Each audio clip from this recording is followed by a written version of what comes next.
Hello friend, welcome to my channel AS Medico. आज हम बात करेंगे इंजेक्शन कितने प्रकार के होते हैं और इंजेक्शन को कैसे यूज़ करें और बॉडी में किस किस पार्ट पे इंजेक्शन लगते हैं, मैं आज इस वीडियो के द्वारा आपको बताऊंगा। सबसे पहले बात करेंगे कि इंजेक्शन कितने टाइप के होते हैं। इंजेक्शन 4 टाइप के इंजेक्शन होते हैं जो आपको स्क्रीन पर दिया गया है। सबसे पहले इंजेक्शन के बारे में बताएंगे। इंट्रामस्कुलर इंजेक्शन, जो मसल में लगने वाले इंजेक्शन को इंट्रामस्कुलर इंजेक्शन कहते हैं, जो 90 डिग्री पे लगते हैं। सेकंड आता है सबक्यूटेनियस। ये सबक्यूटेनियस टिश्यू होते हैं उसमें लगते हैं, ये 45 डिग्री एंगल पे लगते हैं। और सबक्यूटेनियस टिश्यू में सबसे ज़्यादा इंसुलिन के इंजेक्शन लगते हैं। अब थर्ड नेक्स्ट के बारे में बात करते हैं, इंट्रावेनस इंजेक्शन क्या होते हैं, जो वैन में लगने वाले इंजेक्शन को इंट्रावेनस कहते हैं, जो 25 डिग्री एंगल पे लगते हैं। और फोर्थ के बारे में बात करते हैं इंट्राडर्मल, जो स्किन में लगने वाले इंजेक्शन को इंट्राडर्मल कहते हैं और ये 10 से 15 डिग्री एंगल पे लगते हैं।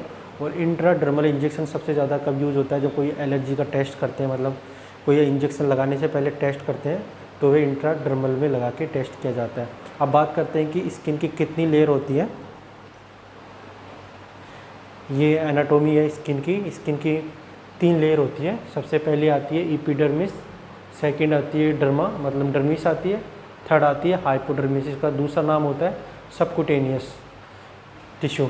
तो मैं बात करूँगा कि एपिडर्मिस की 5 लेयर होती है मेडिकल लाइन में। मैं आपको भी नहीं बताऊँगा, आपको मैं ओनली बेसिक बताऊँगा। और जो पसीने वाली ग्लैंड होती है और आर्टरी वेन होती है, जो डर्मा में होती है सेकेंड लेयर होती है। जो रेड वाली होती है आर्टरी और ये ब्लू वाली होती है वेन होती है। ये स्वेट ग्लैंड होती है, ये हेयर होते हैं। अब बात करते हैं सबसे पहले इंजेक्शन के बारे में। फर्स्ट इंजेक्शन के बारे में बात करते हैं, इंट्रामस्कुलर इंजेक्शन। इंट्रामस्कुलर इंजेक्शन का मतलब क्या होता है, जो मसल में लगने वाले इंजेक्शन को इंट्रामस्कुलर इंजेक्शन कहते हैं और ये 90 डिग्री एंगल पे लगते हैं। सबसे ज़्यादा इंजेक्शन इंट्रामस्कुलर इंजेक्शन हिप पे लगते हैं, जो आपको ये पार्ट दिखाया गया है, इसके लेटरल साइड में अपर क्वार्टर पर ये लगते हैं। आपको नहीं इस पार्ट पे यूज़ करना, नहीं इस पार्ट पे, नहीं इस पार्ट पे, आपको ओनली अपर पार्ट पे इंजेक्शन लगाना है, क्योंकि यहाँ पे स्ciatic नर्व गुजरती है। तो उसमें एक बार इंजेक्शन लगने के बाद पैरालाइज आ जाता है, तो सबसे ज़्यादा आपको ये ध्यान रखना है। दूसरा, आपको जो डेल्टोइड मसल होती है वहाँ पे आपको 90 डिग्री एंगल पे इंट्रामस्कुलर इंजेक्शन लगा सकते हो। और जो तीसरा इंजेक्शन सबसे ज़्यादा लगता है तो थाई में लगता है, जांग में, लेटर साइड में।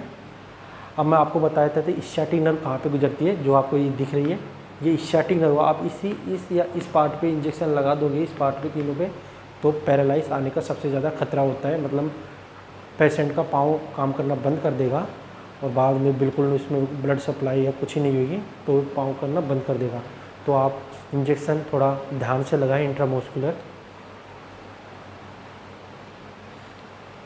सेकेंड इंजेक्शन के बारे में बात करते हैं, इंट्रावेनस इंजेक्शन। जो वैन में लगने वाले इंजेक्शन होते हैं उसे इंट्रावेनस इंजेक्शन कहते हैं। अब ये इंट्रावेनस इंजेक्शन आप कैनुला के रूप में भी लगा सकते हो और आप सबसे ज़्यादा वैन में लगते हैं, जो आपको इस टाइप में दिखाई, इस टाइप में भी लगा सकते हो, इस टाइप में भी लगा सकते हो, इस टाइप में भी लगा सकते हो। ये इंट्रावेनस इंजेक्शन होते हैं जो 25 डिग्री एंगल पे लगते हैं। अब आते हैं थर्ड इंजेक्शन के बारे में बात करते हैं, इंट्राडर्मल इंजेक्शन। इंट्राडर्मल इंजेक्शन क्या होते हैं, जो सेकेंड व जो स्किन की सेकेंड लेयर होती है डर्मिस, उसमें लगने वाले इंजेक्शन को इंट्राडर्मल इंजेक्शन कहते हैं। ये इंट्राडर्मल इंजेक्शन सबसे ज़्यादा यूज कब होते हैं, जब कोई आप एलर्जी का टेस्ट करते हो, मतलब आप कोई इंजेक्शन ले रहे हो जो एलर्जी का है, बाद में भी एलर्जी का इंजेक्शन आपके रिएक्शन नहीं करे, तो उसको लगाने से पहले आप स्किन पर टेस्ट कर सकते हो इस टाइप में। और ये सबसे ज़्यादा 10 से 15 डिग्री एंगल पे लगते हैं और आप लगाने के बाद उसको 15 मिनट तक उसको टेस्ट करके आप इंजेक्शन यूज़ कर सकते हो। इसे इंट्राडर्मल इंजेक्शन कहते हैं। और इंट्राडर्मल इंजेक्शन सबसे ज़्यादा कहाँ पे यूज़ होता है, बैक साइड यूज़ होता है, जो हिप पे अपर पार्ट होता है, थाई पे पार्ट होता है, एब्डोमेन पे पार्ट यूज़ होता है और शोल्डर पे। आप इस पार्ट पे इंट्राडर्मल इंजेक्शन लगा सकते हो। अब बात करते हैं कि फोर्थ इंजेक्शन के बारे में बात करते हैं। ये होता है सबक्यूटेनियस टिश्यू, मतलब सबक्यूटेनियस या हाइपोडर्मिस, जिसमें आप इंसुलिन का इंजेक्शन भी दे सकते हो। ये सबसे लास्ट वाला इंजेक्शन है।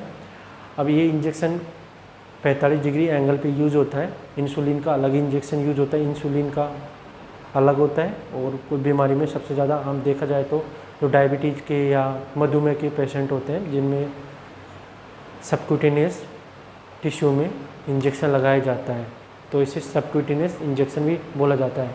तो ये सबसे ज़्यादा कहाँ पे यूज़ होता है, जो आपको एब्डोमिनल कैविटी दिख रही है, एब्डोमिनल पार्ट है, इस पार्ट पे इस टाइप में इंजेक्शन आप लगा सकते हो सबक्यूटेनियस। और आपको सबसे ज़्यादा आपको आपके या आर्म है, भुजा है, इस पार्ट पे आप सबक्यूटेनियस लगा सकते हो, एब्डोमेन में लगा सकते हो, थाई पे लगा सकते हो, हिप के अपर पार्ट पे लगा सकते हो। इस पार्ट पे आप आसानी से सबक्यूटेनियस इंजेक्शन लगा सकते हो। और सबसे लगाने से पहले आपको क्या करना है कि जो इस टाइप में बोतल दी गई है या इंसुलिन की बोतल होती है, इस प्रकार को आपको भरना है इंजेक्शन। और बाद में इस टाइप में आपको स्किन को पकड़ना है और आपको सबक्यूटेनियस लेयर में डाल देना है। और सबक्यूटेनियस में लेयर में इंजेक्शन की जो निडल है जो बहुत छोटी होती है, जो डायरेक्ट ओनली सबक्यूटेनियस टिश्यू में जाके रुक जाती है। और इस प्रकार आप इंजेक्शन दे सकते हो और इस प्रकार का आप इंजेक्शन का पार्ट डिवाइड कर सकते हो। यदि आपको ये वीडियो अच्छा लगा तो वीडियो को लाइक कर देना और शेयर भी कर देना। Thank you so much.